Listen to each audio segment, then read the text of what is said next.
Welcome back everyone, it is Mike from ManaHoarders, bringing you a commander deck tech for a brand new commander from Dominaria United, Zur Eternal Schemer. You can cast this commander for a white, a blue, and a black. You get a 1/4 legendary human wizard with flying. The first ability reads, enchantment creatures you control have death touch, lifelink, and hexproof. The second ability, we can pay 1 and a white, and target non-aura enchantment we control becomes a creature in addition to its other types, and has base power and base toughness equal to its mana value. Before we dive into the deck, let's go over a few key points. First up, the final price for this build came in at $94.36. This does include the price of our commander and all of our lands. Now, do bear in mind, some of these prices will vary greatly depending on the quality of the cards you purchase, the vendor you use, and a variety of other factors. Our commander has two very powerful abilities I would like to make the most of. We have plenty of enchantment creatures that are going to gain death touch, lifelink, and hexproof when our commander is on the battlefield. We have lots of non-aura enchantments that have very good static abilities that we can also turn into creatures. Last but not least, we do have some cost reducers and ways to protect our creatures and commanders so they can stay on the battlefield and keep wreaking havoc on our opponents. Now let's go ahead and dive into the deck. First up are our artifacts. Arcane Signet can tap to give us one color of our commander's color identity. Azorius Signet can tap to give us a white and a blue. Dimir Signet can tap to give us a blue and a black. Orzhov Signet can tap to give us a white and a black. Sol Ring can tap for 2 colorless mana. And Swiftfoot Boots gives the equipped creature hexproof and haste. Moving on to our creatures, we do have some legends helping out our commander. Callaphe, Beloved of the Sea, makes it so all creatures and enchantments we control cost 1 more for our opponents to target them. Daxos the Returned, whenever we cast an enchantment spell, he gets an experience counter. We can also pay 1, a white and a black, and put a white and black spirit enchantment creature token onto the battlefield with power and toughness equal to the experience counters. Daxos Blessed by the Sun, whenever another creature we control enters the battlefield or dies, we gain 1 life. Hannah, Ship's Navigator, we can pay 1, a white and a blue, and tap her to return target artifact or enchantment card from our graveyard to our hand. Heliod, God of the Sun, gives all of our creatures vigilance, and we can use his activated ability to put down a 2/1 white cleric enchantment creature token.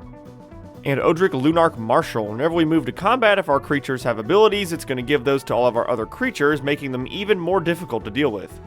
And for our not-so-legendary creatures, Aegis of the Gods gives us hexproof so we can't be the target of spells or abilities our opponents control. Archetype of Courage, this card was actually a huge inspiration for me wanting to build this commander.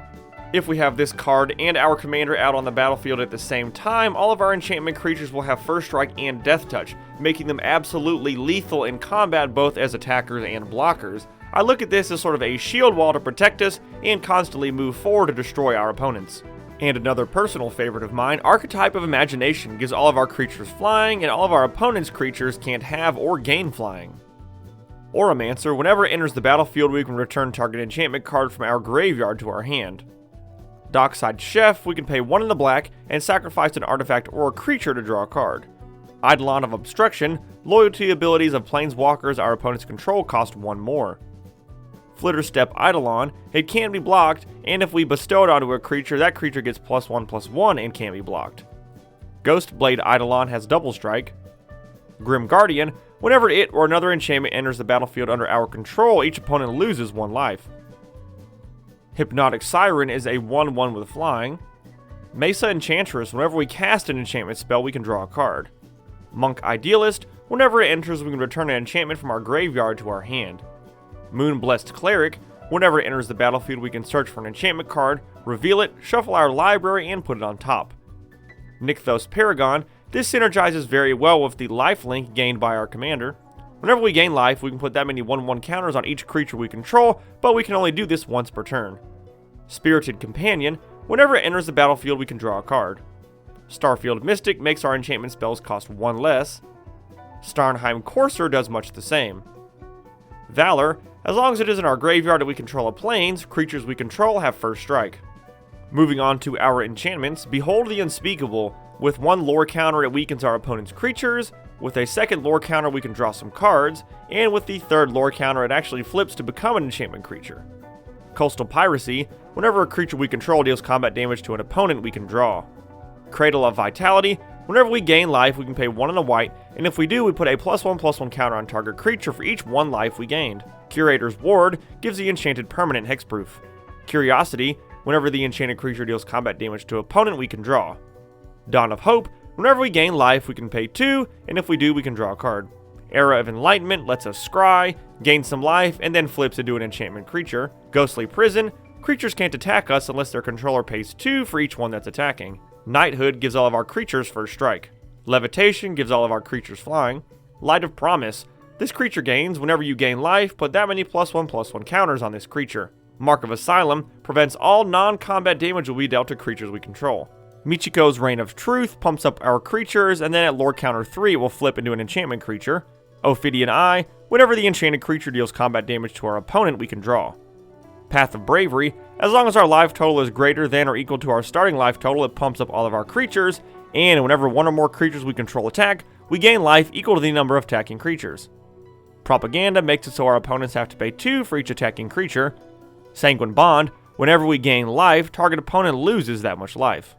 Moving on to our instance, Anticipate lets us look at the top 3 cards. We put one of them into our hand and the rest on the bottom of our library in any order.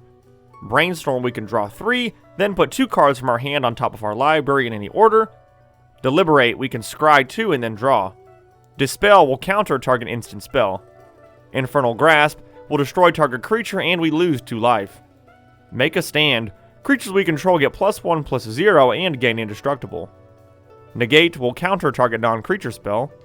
Opt, we can scry 1 and then draw a card. Rapid Hybridization, we can destroy target creature, it can't be regenerated, and its controller gets a 3/3 green frog lizard creature token.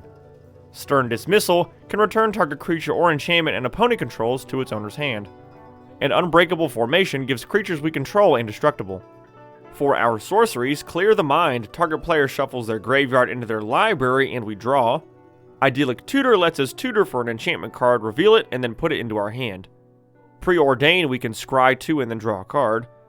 River's Rebuke returns all non-land permanents target player controls to their owner's hand. Serum Visions, we can draw a card and then scry 2. And Sleep, we will tap all creatures target player controls, and they don't untap during that player's next untap step. And last but not least is our mana base. We are going to be keeping things very basic with 13 basic islands, 12 basic plains, and 10 basic swamps. And just like that, we reached the end of this Commander deck tech for Zur Eternal Schemer. If you enjoyed this video, be sure to hit that like button, subscribe, tell your friends about us, and leave a comment down below. Let us know what commanders you would like to see us build around in the future. I really appreciate all of your support.